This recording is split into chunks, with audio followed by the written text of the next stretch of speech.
بسم الله الرحمن الرحيم. السلام عليكم ورحمة الله وبركاته. زي ما عودنا حضراتكم دايما بنجيب لكم فيديوهات نادرة وشيقة وجميلة وفيها معلومات مفيدة. هنقدم لكم النهاردة الفيديو اليوم عن أهم 7 عملات جنيهات تذكارية يجب عليك الاحتفاظ بيهم، لأن دلوقتي مش مطلوبين ومتوفرين، بس هيجوا قدام في وقت معين. وبعض هذه الجنيهات التذكارية هتنطلب من مبالغ جامدة عليها يعني إن شاء الله. فيجب عليك إنك أنت لو غاوي عملات، طالما غاوي عملات، إنك تحتفظ بأهم 7 عملات في العملات التذكارية. وفي عملات بتيجي برضه هبقول لكم حضرتك عليها في الفيديوهات القادمة، إنك تحاول تحتفظ بها برضه. تحاول تحتفظ بنسخة أو نسختين منها، على يعني مش هيتغرمك حاجة، بس هيبقى معاك منها، بحيث لو حصل وانطلب منها يبقى انت معاك عملة منها محتفظ بيها، لان هيجيلها وقت والحاجات ديت هتبقى مطلوبة ولها وقت مقرب.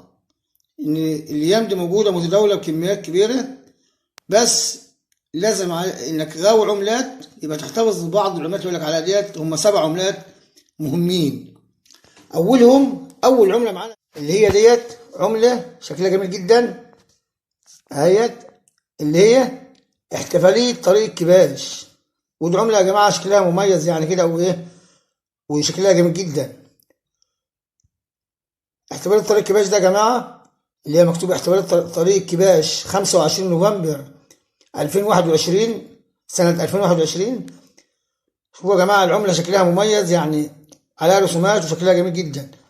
دي برضو أول عملة يجب عليك إنك تحتفظ منها بنسخة أو نسختين معاك يعني، اللي هي مجلس الدولة.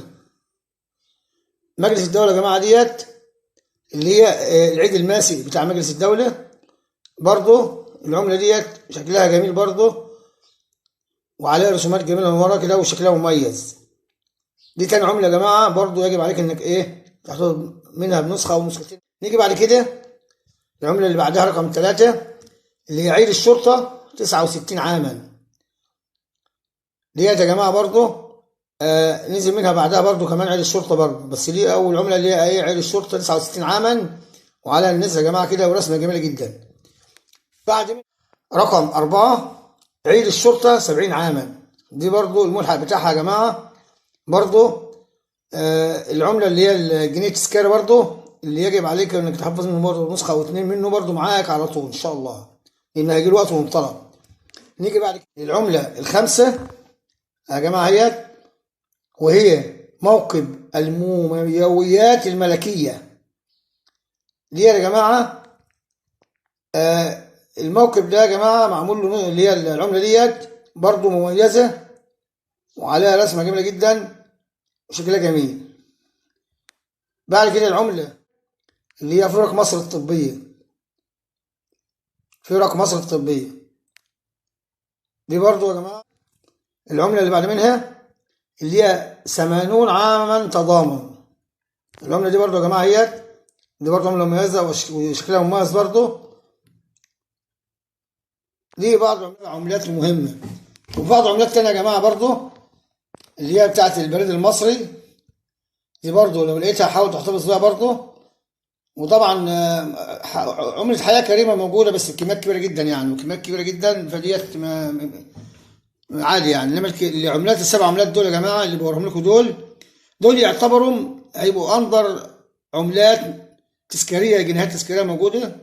فحاول الاحتفاظ بيها، مش هتخسر حاجة يعني. لو 7 عملات مثلا كل نسخة و2 7 جنيه 14 جنيه 15 جنيه، مش انا عندي بحب احتفظ باي عملات يعني. برضو هنا محتفظ بالعملات، اي عملات جنيهات بحتفظ بيها، اللي هي الجنيه ال 2005 اللي هو اللي ما بيبقوش على المغناطيس، والجنيه اللي هو العادي، والجنيهات التذكاريه كلها. اي جنيهات تذكاريه بحاول احتفظ بيها يا جماعه، لان غاوي عملات. فاي واحد غاوي عملات يا جماعه يحاول ويعرف ان يحتفظ بالحاجه مش هتخسرك شيء، يحتفظ بيها. على سبيل المثال ممكن يجي لها وقت وتطلب منك، يبقى انت برضو عندك عندك منها، ما تشتريش من بره. هي دلوقتي حاليا متداوله يا جماعه، يعني متداوله حاليا بكميات. بس العملات اللي بقولك عليها ال7 عملات دول الصك بتاعها كميات يعني بسيطة، مش كتيرة جدا يعني زي ما حضراتكم متخيلين. فانت مش هتخسر حاجة لو احتفظت بنسخة او اتنين معاك في الدرج عندك او عادي.